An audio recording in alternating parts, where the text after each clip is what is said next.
സ്വർഗസ്ഥനായ ഞങ്ങളുടെ നല്ല പിതാവേ, പുത്രനാകുന്ന യേശു ക്രിസ്തുവിൻ്റെ അധികാരമുള്ള നാമത്തിൽ ഞങ്ങൾക്ക് ഒരുമിച്ച് കൂടുവാൻ അങ്ങ് തന്നിരിക്കുന്ന മഹാഭാഗ്യത്തിനായി സ്തോത്രം.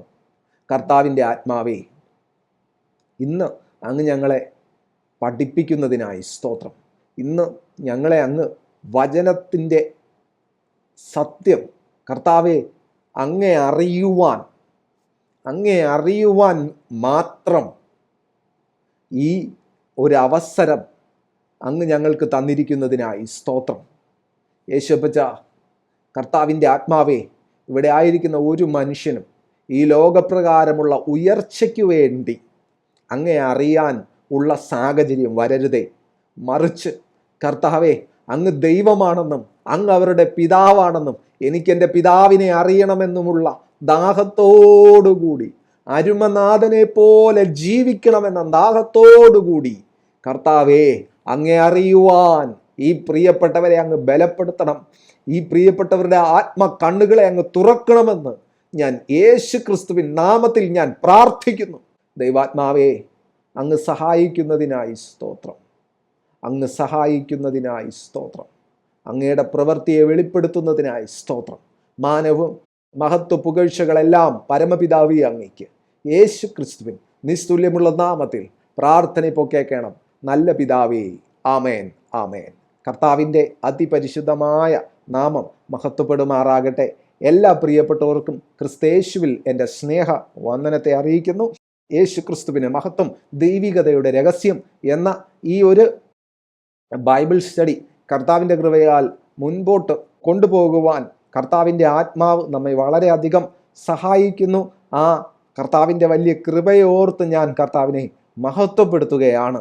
വചനം ജഡമായി തീർന്ന ദൈവമായവൻ, സാക്ഷാൽ ദൈവമായവൻ ദൈവത്തെ വെളിപ്പെടുത്തുവാൻ ഇറങ്ങി വന്നു. യേശു ക്രിസ്തു. കർത്താവിന് മഹത്വം. ഒരു കാര്യം ഞാനും നിങ്ങളും പരിപൂർണമായിട്ടും എപ്പോഴും ഓർക്കേണ്ടത് എന്തെന്ന് വെച്ച് കഴിഞ്ഞാൽ, യേശു ക്രിസ്തുവിൻ നാമത്തിൽ കർത്താവ് ഇറങ്ങി വന്നത് ദൈവത്തെ നമുക്ക് വെളിപ്പെടുത്തി തരുവാൻ വേണ്ടിയാണ്. അതായത് ദൈവം മനുഷ്യനായി ഇറങ്ങി വന്നത് ദൈവത്തെ നമുക്ക് വെളിപ്പെടുത്തി തരുവാൻ വേണ്ടിയാണ്. ദാവീദിനെ വെളിപ്പെടുത്തി തരുവാനല്ല, മോശയെ വെളിപ്പെടുത്തി തരുവാനല്ല, അബ്രഹാമിനെ വെളിപ്പെടുത്തി തരുവാനല്ല. യേശു ക്രിസ്തുവിന് മഹത്വം. പഴയ നിയമത്തിലെ വിശുദ്ധന്മാർക്ക്, ഗോത്രപിതാക്കന്മാർക്ക്, അവർ ജീവിച്ചതുപോലെ ജീവിപ്പാനല്ല, മറിച്ച് സ്തോത്രം, ശിഷ്യന്മാർ ജീവിച്ചതുപോലെ ജീവിപ്പാനുമല്ല, മറിച്ച് ദൈവം മനുഷ്യനായി ഇറങ്ങി വന്ന് ദൈവവും മനുഷ്യനുമായുള്ള ബന്ധത്തിൽ എപ്രകാരം ജീവിച്ചുവോ സ്തോത്രം, അപ്രകാരം സാക്ഷാൽ ക്രിസ്തു ജീവിച്ചതുപോലെ ക്രിസ്തുവിനെ അനുകരിച്ച് ക്രിസ്തുവിൻ്റെ ചിന്തയുള്ളവരായി, ക്രിസ്തുവിൻ്റെ ആത്മാവുള്ളവരായി ജീവിപ്പാനാണ് കർത്താവ് നമ്മെ വേർതിരിച്ചിരിക്കുന്നത് എന്ന സത്യത്തെ ഒരു പ്രിയപ്പെട്ടവരും മറന്നു പോകരുത്. സ്തോത്രം. നമ്മുടെ ജീവിതത്തിൽ നാം കർത്താവിനെ കൈക്കൊണ്ട് കഴിഞ്ഞാൽ, നമ്മുടെ ജീവിതത്തിൽ പരിശുദ്ധാത്മാവ് നമ്മോട് ചെയ്യുന്ന ഏറ്റവും വലിയ ഉപകാരം എന്ന് പറയുന്നത്, പരിശുദ്ധാത്മാവ് നമ്മിൽ പ്രവർത്തിക്കുന്ന ഏറ്റവും വലിയ ദൈവപ്രവൃത്തി എന്ന് പറയുന്നത് ദൈവത്തെ നമുക്ക് വെളിപ്പെടുത്തി തരുക എന്ന ഉദ്യമമാണ് എന്ന സത്യം ആരും മറന്നു പോകരുതെന്ന് കർത്താവിൻ്റെ നാമത്തിൽ ഞാൻ എല്ലാവരോടുമായി പറഞ്ഞുകൊള്ളട്ടെ. നിങ്ങൾ എത്രത്തോളം ദൈവത്തെക്കുറിച്ചുള്ള ജ്ഞാനവും ആ ജ്ഞാനം മുഖാന്തരം പരിജ്ഞാനത്തിലും നിങ്ങൾ എത്രത്തോളം വർദ്ധിച്ചു വരുമോ അത്രത്തോളം നിങ്ങൾ ക്രിസ്തുവിനെ പോലെയാകും. മനസ്സിലാക്കണം, ഇതൊരു പരമാർത്ഥമായ സത്യമാണ്. നിങ്ങൾ എത്രത്തോളം ദൈവത്തെ അറിയുന്നുണ്ടോ അത്രത്തോളം നിങ്ങൾ ക്രിസ്തുവിനെ പോലെ ആകും. ദൈവത്തെ ഒരുവൻ അറിഞ്ഞാൽ, സ്തോത്രം, മോശയെ പോലെ അല്ല ആകുന്നത്, പത്രോസിനെ പോലെ അല്ല ആകുന്നത്, യോഹന്നാനെ പോലെ അല്ല ആകുന്നത്, പൗലോസിനെ പോലെ അല്ല ആകുന്നത്, മറിച്ച് ക്രിസ്തുവിനെ പോലെയാകും. അതാണ് ദൈവ ഇഷ്ടം എന്ന് പറയുന്നത്. യേശു ക്രിസ്തുവിന് മഹത്വം. ദൈവം മനുഷ്യനായി ഇറങ്ങി വന്നു. ഒരേ സമയം പരിപൂർണ മനുഷ്യൻ, വിശപ്പുള്ളവനായി, ദാഹമുള്ളവനായി, വേദന അറിയുന്നവനായി, രോഗമറിയുന്നവനായി. യേശു ക്രിസ്തുവിന് മഹത്വം. കൂടെയുള്ളവർ കരയുമ്പോൾ കൂടെ കരയുന്നവനായി, പാപികളോട് കരുണയുള്ളവനായി, പാപികളോടൊപ്പം ഭക്ഷണം കഴിക്കുന്നവനായി. എന്നാൽ പാപം ചെയ്യാത്തവൻ, എന്നാൽ പാപം ക്ഷമിക്കുന്നവൻ, പാപം ക്ഷമയിലൂടെ രോഗസൗഖ്യത്തെ കൊടുക്കുന്നവൻ. ദൈവം യാഗത്തിലല്ല കരുണയിലത്രേ പ്രസാദിക്കുന്നത് എന്ന വചനത്തെ ചൂണ്ടിക്കാണിക്കുന്നവൻ. വചനം എന്തോ ആ വചനം തന്നെ ജീവിച്ചു കാണിക്കുന്നവൻ. എന്തുകൊണ്ട് വചനം എന്തോ ആ വചനം തന്നെ ജീവിച്ചു കാണിക്കുന്നവനാണ് ക്രിസ്തു എന്ന് ഞാൻ പറയുന്നത്? കാരണം ക്രിസ്തു വചനമാണ്. വചനമാകുന്നവൻ വചനത്തെ തന്നെ ജീവിച്ചു കാണിച്ചു. ഈ സത്യത്തെ നാം ഗ്രഹിച്ചു തന്നെ മുൻപോട്ട് പോകേണ്ടത് ദൈവമക്കളെ നമ്മുടെ ആവശ്യമാണ്. It's our necessity, number 1 necessity. ജീവിതത്തിലെ ഒന്നാമത്തെ ആവശ്യമാണിത്. കർത്താവിൻ്റെ ആത്മാവ് തന്നെ നമ്മോട് ഇടപെടട്ടെ എന്ന് ഞാൻ പ്രാർത്ഥിക്കുകയാണ്. സ്തോത്രം. എന്നാൽ കർത്താവ് എപ്രകാരമായിരിക്കും? കർത്താവിൻ്റെ പദ്ധതി എന്ത്? കർത്താവിനെ കുറിച്ചുള്ള ദൈവത്തിന്റെ പദ്ധതി എന്ത് എന്നുള്ളത് യെശയ്യാപ്രവാചകൻ, സ്തോത്രം, കർത്താവ് ഭൂമിയിൽ അവതരിക്കുന്നതിന് മുൻപേ തന്നെ വരച്ചു വച്ചു, അല്ലെങ്കിൽ പ്രവചിച്ചു. സ്തോത്രം. വ്യക്തമായ രീതിയിൽ ഒരു ചിത്രകാരൻ ഒരു വ്യക്തിയെ നോക്കി ചിത്രം വരയ്ക്കുന്നത് പോലെ, ഒരു പോർട്രേറ്റ് വരയ്ക്കുന്നത് പോലെ വ്യക്തമായ രീതിയിൽ വള്ളിപുള്ളി വ്യത്യാസമില്ലാതെ കർത്താവ് എന്തെന്ന് വ്യക്തമായ രീതിയിൽ കർത്താവിന്റെ ആത്മാവിനാൽ പ്രവചിച്ചു. യേശു ക്രിസ്തുവിന് മഹത്വം. യെശയ്യാപ്രവാചകന്റെ പുസ്തകത്തിലേക്ക് വരുമ്പോൾ നമുക്കത് വ്യക്തമായിട്ട് കാണാം. യെശയ്യാപ്രവാചകന്റെ പുസ്തകം 53-ാമത്തെ അധ്യായത്തിൽ യേശു ക്രിസ്തുവിന് മഹത്വം 4-ാമത്തെ വാക്യം മുതൽ നമുക്കത് നോക്കണം. അവിടെ കാണുന്നത് ഇങ്ങനെയാണ്: It was our weaknesses he carried. കർത്താവ് നമ്മുടെ ബലഹീനതകളെ അത്രേ ചുമന്നത്. It was our sorrows that weighed him down. നമ്മുടെ വേദനകൾ, നമ്മുടെ സങ്കടങ്ങൾ, നമ്മുടെ വ്യഥകൾ കർത്താവിനെ തളർത്തി. കാരണം കർത്താവ് അത് ചുമന്നു. യേശു ക്രിസ്തുവിന് മഹത്വം. അത് കർത്താവിനെ തളർത്തി. എന്തുകൊണ്ട്? കർത്താവ് മനുഷ്യനായി ഇറങ്ങി വന്നതുകൊണ്ട്. യേശു ക്രിസ്തുവിന് മഹത്വം. കർത്താവ് ദൈവമാണ്. എന്തുകൊണ്ട്? കർത്താവ് സകല മനുഷ്യരാശിയുടെയും പാപം തന്നിൽ ഏറ്റെടുത്തു. പ്രിയമുള്ളവരെ, നമ്മുടെ മാനസിക വ്യത, നമ്മുടെ വേദനകൾ കർത്താവ് ചുമന്നതിലൂടെ തന്നെ തളർത്തിയ വേദന. And we thought his troubles were a punishment from God, a punishment for his own sins. നാം എന്ത് വിചാരിച്ചു? കർത്താവ് അനുഭവിക്കുന്ന ഈ ശിക്ഷ ദൈവത്തിൽ നിന്ന് കർത്താവ് ചെയ്ത പാപങ്ങൾക്കുള്ള ശിക്ഷയാണ് എന്ന് വിചാരിച്ചു. നാം തിരിച്ചറിഞ്ഞില്ല. യഹൂദന്മാർ ആ കാലഘട്ടത്തിൽ തിരിച്ചറിഞ്ഞില്ല. ഈ കാലഘട്ടത്തിൽ ക്രിസ്തു തന്നെ വെളിപ്പെടുത്തി കൊടുക്കാത്തവർക്കും തിരിച്ചറിയുവാൻ കഴിയുന്നില്ല. കർത്താവ് നമ്മുടെ ബലഹീനതകളെയാണ് തന്നിൽ വഹിച്ചത്. നമ്മുടെ വേദനകളെയും നമ്മുടെ പ്രയാസങ്ങളെയുമാണ് താൻ തന്നിൽ വഹിക്കുകയും അതാണ് തന്നെ തളർത്തുകയും ചെയ്തത് എന്ന് നാം അറിഞ്ഞില്ല എന്ന് വചനം പഠിപ്പിക്കുന്നു. യേശു ക്രിസ്തുവിന് മഹത്വം. നമ്മുടെ വേദനകളെ, നമ്മുടെ ബലഹീനതകളെ കർത്താവ് ചുമന്നു. എന്നാൽ മനുഷ്യൻ കണ്ടത് ബലഹീനത കൊണ്ട് തകർന്നു പോകുന്ന, തളർന്നു പോകുന്ന, വേദനകൾ കൊണ്ട് തകർന്നു പോകുന്ന, തളർന്നു പോകുന്ന ഒരുവൻ.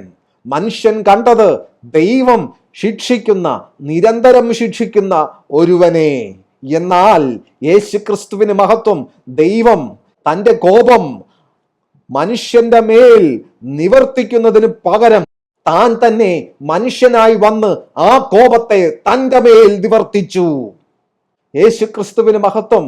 God so loved the world. ദൈവം ഈ ലോകത്തെ വളരെയധികം സ്നേഹിച്ചു. താൻ തന്നെ മനുഷ്യനായി ഇറങ്ങി വന്ന് ആരും നശിച്ചു പോകാതെ നിത്യജീവൻ പ്രാപിക്കേണ്ടതിന് ഏകജാതനായ പുത്രനായി ഇറങ്ങി വന്ന് നമുക്ക് വേണ്ടി മരിച്ചു, ഏകയാഗമായി മാറി. But he was pierced for our rebellion, crushed for our sins. സ്തോത്രം. കർത്താവ് നമ്മുടെ മത്സരങ്ങൾക്ക്, നമ്മുടെ നാമും ദൈവവുമായുള്ള ആ മത്സരം, നാം ദൈവത്തെ അനുസരിക്കാതെ നടക്കുന്ന ആ അനുസരണക്കേടിന് കർത്താവിന്റെ ശരീരം തുളയ്ക്കപ്പെട്ടു. എന്തിന്? യെശയ്യാവ് പ്രവചിക്കുന്ന കാലഘട്ടത്തിൽ ക്രൂശ് മരണം ഇല്ല. എന്നാൽ യെശയ്യാവ് പ്രവചിക്കുകയാണ്, നമ്മുടെ മത്സരം കാരണം, നമ്മുടെ ദൈവവുമായുള്ള ആ ശത്രുത്വം കാരണം, സ്തോത്രം, കർത്താവിന്റെ ശരീരം തുളയ്ക്കപ്പെടും എന്ന്. But he was pierced for our rebellion. ഇവിടെ എഴുതിയിരിക്കുന്നത് തുളയ്ക്കപ്പെട്ടു എന്നാണ്. മനസ്സിലാക്കണം, തുളയ്ക്കപ്പെടും എന്നല്ല, തുളയ്ക്കപ്പെട്ടു എന്നാണ്. കാരണം എന്ത്? കർത്താവായ യേശു ക്രിസ്തു ലോക സ്ഥാപനത്തിന് മുൻപേ അറുക്കപ്പെട്ട കുഞ്ഞാടാണ്. അത് നമുക്ക് വെളിപ്പെട്ടത് 2000 വർഷങ്ങൾക്ക് മുൻപ് മാത്രമാണ്. കർത്താവിന് നാം സമയത്തിന്റെ ഉള്ളിൽ വസിക്കുമ്പോൾ, കർത്താവ് സമയത്തിന്റെ ഉള്ളിലല്ല വസിക്കുന്നത്. അതുകൊണ്ടാണ് കർത്താവിനെ കുറിച്ച് പറയുന്നത്, കർത്താവ് ആദ്യനും അന്ത്യനും ആകുന്നു. യേശു ക്രിസ്തുവിന് മഹത്വം. വന്നവനും വരുവാനുള്ളവനുമാകുന്നു കർത്താവ്. He was pierced for our rebellion, crushed for our sins. നമ്മുടെ പാപങ്ങൾ നിമിത്തം തകർക്കപ്പെട്ടു. പാപങ്ങൾ നിമിത്തം തകർക്കപ്പെട്ടവൻ, പാപം ക്ഷമിക്കുന്നവൻ, പാപികളോടുകൂടെ ഭക്ഷണം കഴിക്കുന്നവൻ. നിനക്കെങ്ങനെ ഈ പാപം ക്ഷമിക്കാൻ കഴിയും എന്ന ചോദ്യത്തിന് ഉള്ള മറുപടിയാണ്, കർത്താവ് പാപം വഹിക്കുന്നവനായിരുന്നു, പാപം നിമിത്തം തകർക്കപ്പെട്ടവനായിരുന്നു, പാപം നിമിത്തം തന്റെ ശരീരം തുളയ്ക്കപ്പെട്ടവനായിരുന്നു. അത് നാം കണ്ടത് ഗോൽഗോത്തയിലെങ്കിൽ തന്റെ ശരീരം അപ്രകാരമുള്ളത് തന്നെയായിരുന്നു. മനുഷ്യനു വേണ്ടി താൻ എന്നും ഒരു പാപപരിഹാര യാഗമായിരുന്നു. He was beaten so we could be whole.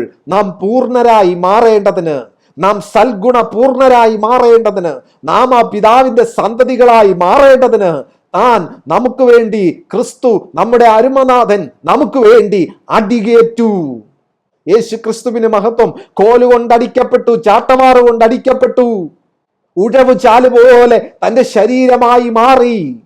ഒടുവിൽ മരിച്ചോ എന്നറിയുവാൻ വേണ്ടി തന്റെ വിലാപ്പുറത്തൊരുവൻ കുത്തി. അവിടെ നിന്ന് രക്തവും വെള്ളവും പുറപ്പെട്ടു. ആ കുത്തിയത് എന്തിനു വേണ്ടി? അവൻ നമ്മുടെ പാപത്തിനു വേണ്ടി, പ്രവചനം നിവൃത്തിയാകുവാൻ വേണ്ടി, കർത്താവ് ആരെന്ന് അറിയേണ്ടവൻ അറിയുവാൻ വേണ്ടി. He was whipped so we could be healed. യേശു ക്രിസ്തുവിന് മഹത്വം. സാക്ഷാൽ നമ്മുടെ രോഗങ്ങളെ കർത്താവ് വഹിച്ചു, നമ്മുടെ വേദനകളെ കർത്താവ് ചുമന്നു. നാമോ ദൈവം കർത്താവിനെ ശിക്ഷിച്ചും അടിച്ചും ദണ്ഡിപ്പിച്ചും ഇരിക്കുന്നു എന്ന് വിചാരിച്ചു. എന്നാൽ കർത്താവ് നമ്മുടെ അതിക്രമങ്ങൾ നിമിത്തം മുറിവേറ്റും നമ്മുടെ അകൃത്യങ്ങൾ നിമിത്തം തകർന്നും ഇരിക്കുന്നു. നമ്മുടെ സമാധാനത്തിനായുള്ള ശിക്ഷ കർത്താവിന്റെ മേലായി. കർത്താവിന്റെ അടിപ്പിണരുകളാൽ നമുക്ക് സൗഖ്യം വന്നും ഇരിക്കുന്നു. ഇപ്പൊ നിങ്ങൾക്കൊരു കാര്യം മനസ്സിലായി എന്ന് ഞാൻ വിശ്വസിക്കുന്നു. ഇവിടെ പറയുന്ന സൗഖ്യം എന്ന് പറയുന്നത് ഒരിക്കലും രോഗസൗഖ്യമല്ല, മറിച്ച് പാപത്തിൽ നിന്നുള്ള സൗഖ്യത്തെ കുറിച്ചാണ് സംസാരിക്കുന്നത്. ഇവിടെ സംസാരിക്കുന്നത് നിത്യജീവനെ കുറിച്ചാണ്. പലപ്പോഴും യേശു ക്രിസ്തുവിന്റെ അടിപ്പിണരുകളാൽ സൗഖ്യം വന്നിരിക്കുന്നു, യേശു ക്രിസ്തുവിന്റെ അടിപ്പിണരുകളാൽ സൗഖ്യം വന്നിരിക്കുന്നു എന്നെല്ലാം പറയാറുണ്ട്. എന്നാൽ പ്രിയപ്പെട്ടവനെ മനസ്സിലാക്കുക, പാപക്ഷമയെ കുറിച്ചാണ് ഇവിടെ സംസാരിക്കുന്നത്. കർത്താവ് നമുക്ക് വേണ്ടി എന്തായി തീർന്നു എന്നതിനെ കുറിച്ചാണ് ഇവിടെ സംസാരിക്കുന്നത്. അത് എല്ലാ പ്രിയപ്പെട്ടവരും ഒരുപോലെ മനസ്സിലാക്കണമെന്ന് കർത്താവിന്റെ ആത്മാവ് ആഗ്രഹിക്കുകയാണ്. He was pierced for our rebellion. നാം മത്സരിച്ചതുകൊണ്ട്, നമ്മുടെ മത്സരങ്ങൾ നിമിത്തം കർത്താവ് കുത്തേക്കപ്പെട്ടു, തുളയ്ക്കപ്പെട്ടു. ഒന്ന്, സ്തോത്രം, crushed for our sins, നമ്മുടെ പാപങ്ങൾ നിമിത്തം തകർക്കപ്പെട്ടു. 3, he was beaten so we could be whole. കർത്താവ് അടിയേൽക്കപ്പെട്ടു, നാം പൂർണ്ണരായി മാറേണ്ടതിന്. കർത്താവ് അതുകൊണ്ടാണ് ഒരാളോട് ചോദിക്കുന്നത്, നിനക്ക് പൂർണ്ണനാകുവാൻ മനസ്സുണ്ടോ, നിനക്ക് സൗഖ്യമാകുവാൻ മനസ്സുണ്ടോ എന്ന് മലയാളം ബൈബിൾ വായിക്കുമ്പോൾ will thou be made whole, നിനക്ക് പൂർണ്ണനാകുവാൻ മനസ്സുണ്ടോ എന്നാണ് കർത്താവ് ആ വ്യക്തിയോട് ചോദിക്കുന്നത്. യേശു ക്രിസ്തുവിന് മഹത്വം.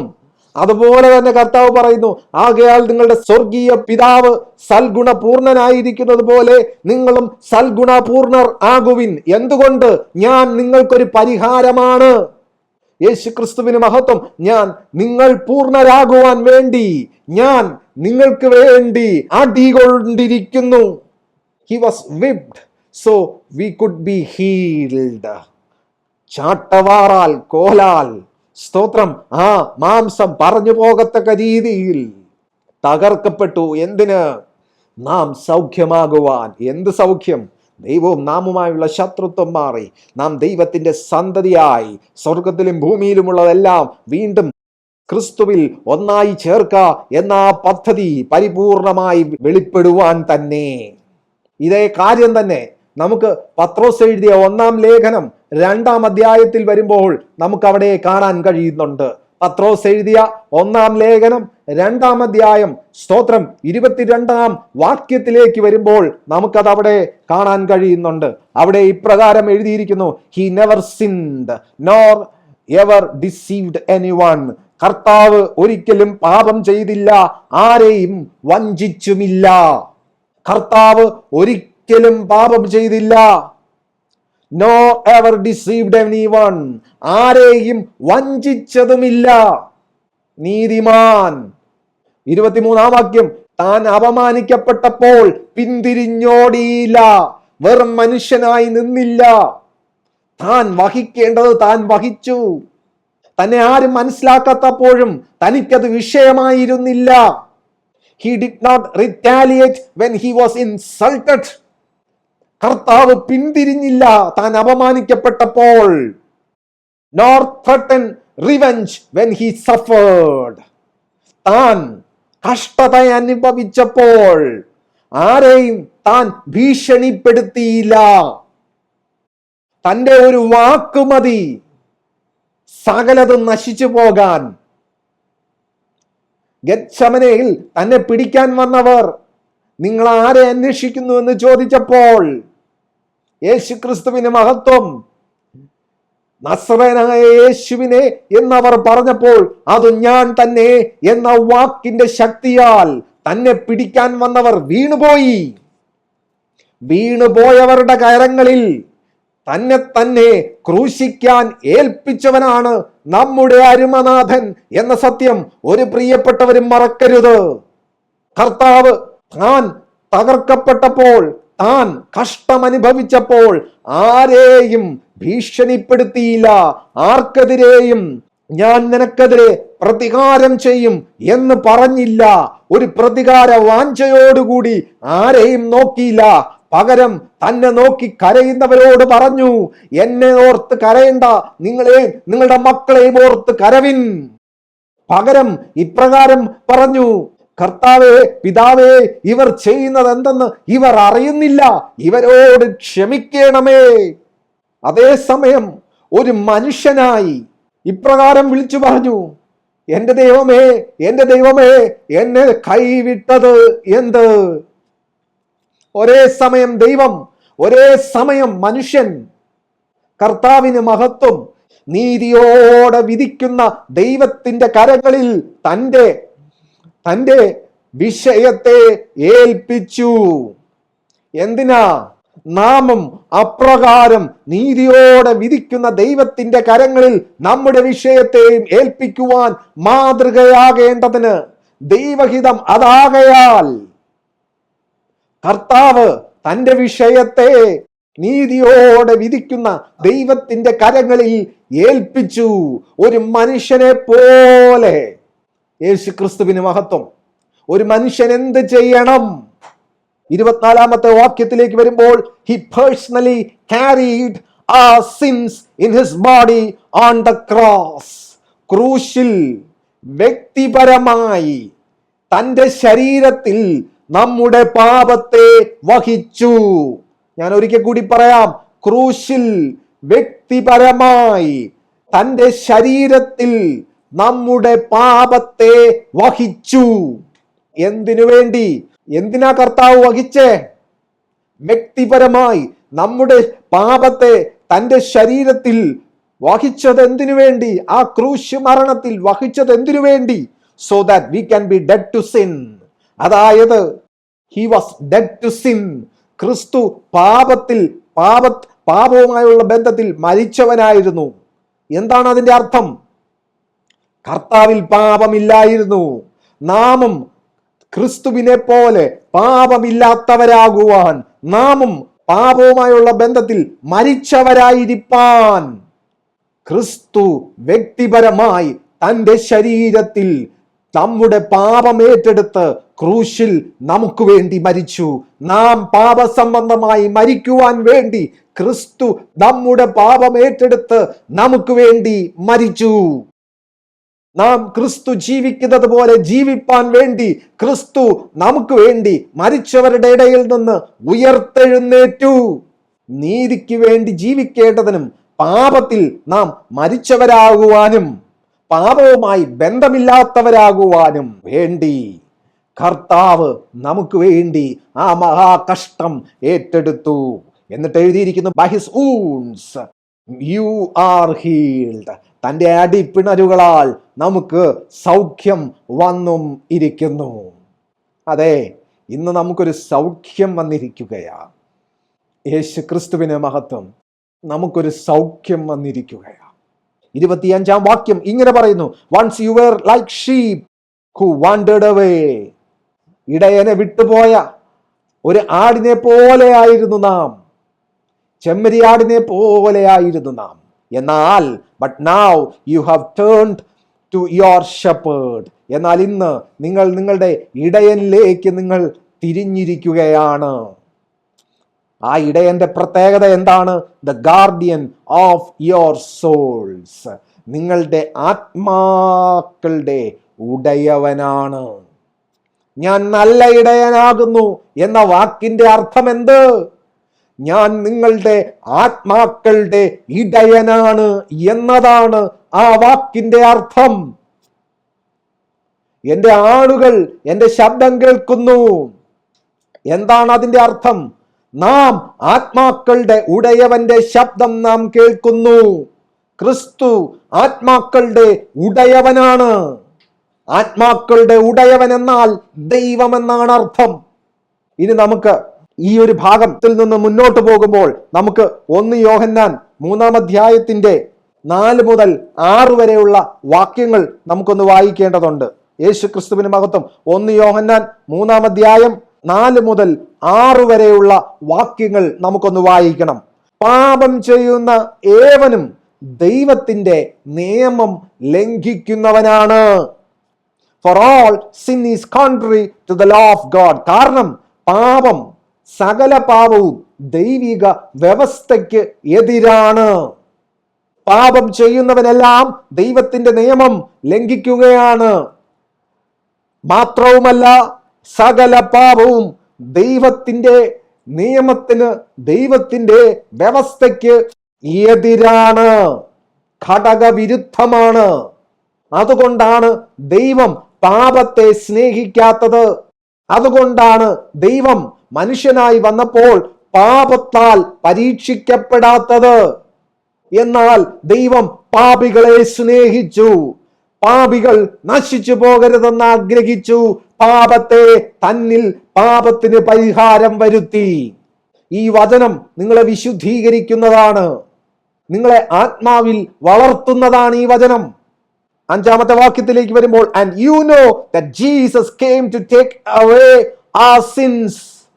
നിങ്ങൾ അറിയുന്നു കർത്താവായ യേശു ക്രിസ്തു വന്നത് നിങ്ങളുടെ പാപങ്ങളെ നിങ്ങളിൽ നിന്ന് നീക്കുവാനാണ്. and there is no sin in him. ക്രിസ്തുവിൽ പാപം ഇല്ല. ഒരു രോഗിക്ക് നിങ്ങളുടെ അടുക്കൽ വന്ന് നിങ്ങളെ ശുശ്രൂഷിപ്പാൻ കഴിയില്ല. നിങ്ങൾ രോഗിയായി കിടക്കുമ്പോൾ വൈദ്യ, നീ തന്നെ നിന്നെ ആദ്യം സൗഖ്യമാക്കെന്ന് പറയേണ്ടി വരും. എന്നാൽ പാപമില്ലാത്തവന്, പാപം ക്ഷമിക്കാൻ അധികാരമുള്ളവൻ നമ്മുടെ പാപത്തെ ഏറ്റെടുത്ത് നമ്മുടെ പാപത്തെ അങ്ങ് ക്ഷമിച്ചു. There is no sin in him. എന്നിൽ പാപമുണ്ടെന്ന് നിങ്ങളിൽ ആർക്ക് സത്യസന്ധമായി തെളിയിക്കാൻ കഴിയും എന്ന് വെല്ലുവിളിച്ച കർത്താവ്, ആ കർത്താവിന്റെ ശിഷ്യന്മാർ, ആ കർത്താവിന്റെ ശിഷ്യനാകുന്ന യോഹന്നാൻ അപ്പോസ്തലൻ പാപക്ഷമ എന്തെന്ന് രുചിച്ചറിഞ്ഞിട്ട്, ക്രിസ്തു എന്തെന്ന് രുചിച്ചറിഞ്ഞിട്ട് പറയുകയാണ്, ക്രിസ്തുവിൽ പാപം ഇല്ല. ഇനി അടുത്ത 6-ാമത്തെ വാക്യം വളരെ ശ്രദ്ധിക്കണം. Anyone who continues to live in him will not sin. ഇതാണ് ഏറ്റവും രസകരമായിട്ട് നിങ്ങൾ ശ്രദ്ധിക്കേണ്ട ഒരു ഭാഗം. എന്താണെന്ന് അറിയാമോ? ആരെല്ലാം തുടർച്ചയായി ക്രിസ്തുവിൽ വസിക്കുന്നുണ്ടോ അവർ പാപം ചെയ്യില്ല. ശ്രദ്ധിക്കണം, നിങ്ങളുടെ പാപം ക്ഷമിക്കപ്പെട്ടിരിക്കുകയാണ്. എന്നാൽ നിങ്ങളുടെ പാപം ക്ഷമിക്കപ്പെട്ടിരിക്കുന്നു എന്നും നിങ്ങൾ ഇന്ന് പഴയ മനുഷ്യനല്ല എന്നും നിങ്ങൾക്ക് ജീവിതത്തിൽ അനുഭവിച്ചറിയണമെങ്കിൽ ഈ വചനം നിങ്ങൾ ഒന്ന് മനസ്സിലാക്കിയാൽ മതി. Anyone who continues to live in him will not sin. ആരെല്ലാം ക്രിസ്തുവിൽ സ്ഥിരതയോടെ വസിക്കുന്നുണ്ടോ അവർ പാപം ചെയ്യില്ല. ഞാൻ എൻ്റെ ജീവിതത്തിൽ തിരിച്ചറിയുന്ന ഒരു സത്യമാണ്, ഞാൻ കർത്താവിനോടുകൂടെ ചേർന്നിരിക്കുമ്പോൾ എന്നിൽ പാപമില്ല. കാരണം കർത്താവ് ഉള്ളിടത്ത് പാപമില്ല. എന്നാൽ കർത്താവുമായി ചേർന്നിരിക്കാത്തപ്പോൾ എനിക്ക് വ്യക്തമായി തിരിച്ചറിയാൻ കഴിയുന്നുണ്ട്, എന്നിൽ പാപം വെളിപ്പെടുന്നുണ്ട്. അപ്പോൾ പാപമില്ലാതിരിക്കാൻ എന്ത് ചെയ്യണം? കർത്താവുമായി ചേർന്നിരിക്കണം. അതിനെന്ത് വേണം? കർത്താവിനെ കൂടുതലായി അറിയണം, കർത്താവിന്റെ മനസ്സുള്ളവരായി മാറണം, കർത്താവിന്റെ ആത്മാവിനെ അനുസരിച്ച് നടക്കുന്നവരാകണം. നിങ്ങളുടെ ജീവിതത്തിൽ നിങ്ങളുടെ ഏറ്റവും വലിയ ചിന്ത കർത്താവിനെ കുറിച്ച് മാത്രമാകണം. എന്തുകൊണ്ട്? കാരണം കർത്താവ് നമ്മുടെ പാപം എന്നേക്കുമായി ക്ഷമിച്ചിരിക്കുന്നു. നാം ദൈവത്തിന്റെ സന്തതിയാണ്. യേശു ക്രിസ്തുവിന് മഹത്വം. ഈ വചനം ആരും മറന്നു പോകരുത്. Anyone who continues to live in him will not sin. ആരെല്ലാം ക്രിസ്തുവിൽ, സ്തോത്രം, സ്ഥിരതയോടെ വസിക്കുന്നുണ്ടോ അവരാരും പാപം ചെയ്യുന്നില്ല. സ്തോത്രം. But anyone who keeps on sinning does not know him or understand who he is. എന്നാൽ സ്ഥിരമായി പാപം ചെയ്യുന്ന ഒരുവൻ, സ്തോത്രം, ദൈവമാരെന്നറിയുന്നില്ല. യേശു ക്രിസ്തുവിന് മഹത്വം. ദൈവമാരെന്ന് അറിയുന്നുമില്ല, കർത്താവാരെന്ന് മനസ്സിലാക്കുന്നുമില്ല. കർത്താവിൻ്റെ നാമം മഹത്വപ്പെടുമാറാകട്ടെ. പ്രിയമുള്ളവരെ, നിങ്ങൾക്ക് എന്തു മനസ്സിലായി? കർത്താവാരെന്ന് നിങ്ങൾക്ക് എന്തു മനസ്സിലായി? കർത്താവിനോടുകൂടെ എപ്രകാരമായിരിക്കണമെന്ന് നിങ്ങൾക്ക് എന്ത് മനസ്സിലായി? കർത്താവിനെ എങ്ങനെ സ്നേഹിക്കണമെന്ന് നിങ്ങൾക്ക് എന്ത് മനസ്സിലായി? കർത്താവിൽ ഉള്ള ആ പാപക്ഷമയെ കുറിച്ച് നിങ്ങൾക്ക് എന്ത് മനസ്സിലായി? പ്രിയമുള്ളവരെ, ഇന്ന് കേട്ട വചനം നിങ്ങൾ അധികം ശ്രദ്ധയോടെ നിങ്ങളുടെ ഹൃദയത്തിൽ കരുതണമെന്ന്, നിങ്ങളുടെ വിശുദ്ധീകരണമാണ് ദൈവത്തിന്റെ ഇഷ്ടമെന്നും പരിശുദ്ധനായ ആത്മാവിനെയാണ് നിങ്ങളുടെ ഉള്ളിൽ തന്നിരിക്കുന്നതെന്നും ഉള്ള ആ ചിന്ത നിങ്ങളിൽ വർദ്ധിച്ചു വരണമെന്നും കർത്താവിന്റെ ആത്മാവ് ആഗ്രഹിക്കുകയാണ്. നിങ്ങൾ എത്രത്തോളം കർത്താവിൽ സ്ഥിരതയോടെ വസിക്കുന്നുണ്ടോ അത്രത്തോളം ലോകത്തിന് നിങ്ങളുടെ മേൽ ഒരു അധികാരവുമില്ല. അത്രത്തോളം ദുഷ്ടന്റെ പദ്ധതി നിങ്ങളുടെ ജീവിതത്തിൽ നിന്ന് അകന്ന് തന്നെ ഇരിക്കും. വെളിച്ചത്തിന് ഇരുളുമായി ഒരു ബന്ധവുമില്ല. നമ്മുടെ ജീവിതത്തിൽ എന്ത് സംഭവിച്ചാലും അത് കർത്താവുമായുള്ള ബന്ധത്തിൽ മാത്രമായിരിക്കട്ടെ. അവിടെയാണ് നമുക്ക് പ്രാഗൽഭ്യത്തോടെ നിൽക്കാൻ കഴിയുന്നത്. അതാണ് ദൈവ ഇഷ്ടം.